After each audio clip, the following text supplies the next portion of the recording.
ரிஷபராசி குரு 2லேருந்து 3க்கு வராரு. நீங்கள் எதனா முயற்சி செய்ய போகிறீங்க, அந்த முயற்சிகள் கண்டிப்பாக சக்ஸஸ் கொடுக்கும்.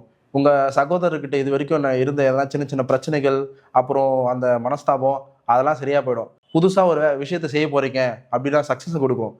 ரிஷபராசிக்கு பெட்டராகவே இருக்குது இந்த வருஷம். இது வரலும் வேலைன்னு தெரிஞ்சுக்கிட்டே இருந்திருப்பீங்க. இப்போ கண்டிப்பாக ஒரு வேலை கிடச்சிடும். சீக்கிரமாக போய் வேலையை ஜாயின் பண்ணிக்கோங்க, அந்த வேலையை தக்க வச்சுக்கிங்க. வருமானம் 2லேருந்து 3க்கு வராரு அப்படின்னா ஆல்ரெடி உங்களுக்கு ஏதோ ஒரு பேக்கப் இருந்திருக்கும். இதுக்கு முன்னாடி ஒரு சின்ன வேலை செஞ்சுருப்பீங்க, அதுலேருந்து எதனா சம்பாரிச்சு வச்சுருப்பீங்க, கொஞ்சம் சேவிங்ஸ் இருந்திருக்கும். அதை செலவு பண்ணால் பார்த்துக்கோங்க, கண்டிப்பாக உங்களுக்கு வருமானம் உண்டு கரெக்டான வகையில். சரி, போன வருஷம் ஃபுல்லாக அப்படியே கோர்ட்டு கேஸ்ன்னு இழுத்துக்கிட்டே போகுது. அந்த கோர்ட் கேஸ் பிரச்சனை முடிவு வருமா? கண்டிப்பாக முடியும். ரொம்ப நேரமாக இழுத்துட்டுதே இருந்துச்சு, அந்த பிரச்சனைக்கு போனேன் மாட்டினேன், ஒரு சரியான முடிவே கிடைக்கல, என்ன பண்ணுறது ஏது பண்ணுறது தெரியாமலே இருந்தீங்களா, இந்த தடவை முடிஞ்சிடும். கண்டிப்பாக உங்கள் பக்கமாக தான் சாதகமாக வரும். கோர்ட் பிரச்சனை உங்களுக்கு சக்ஸஸாகவே முடியும். ரிஷபராசிக்கு நான் 60% கொடுப்பேன். குரு 3க்கு வராரு.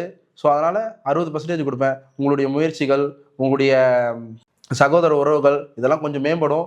ஸோ அதனால் 60% நான் மார்க் கொடுப்பேன். கோர்ட் பிரச்சனை சீக்கிரமாக முடியணும், சீக்கிரமாக போய் நல்ல வேலைக்கு சேரணும் அப்படின்னா ஒன்றுமே பண்ண தேவையில்லை. நேராக லக்ஷ்மி ஹயக்ரீவரை போய் பாருங்கள். உங்களுடைய எல்லா விஷயமும் சக்ஸஸ்ஃபுல்லாக முடியும். வழிபாடு வச்சுக்கோங்க, ப்ளஸ் ஒரு நெய் தீபம் போடுங்க, கண்டிப்பாக சக்ஸஸ் ஆகும்.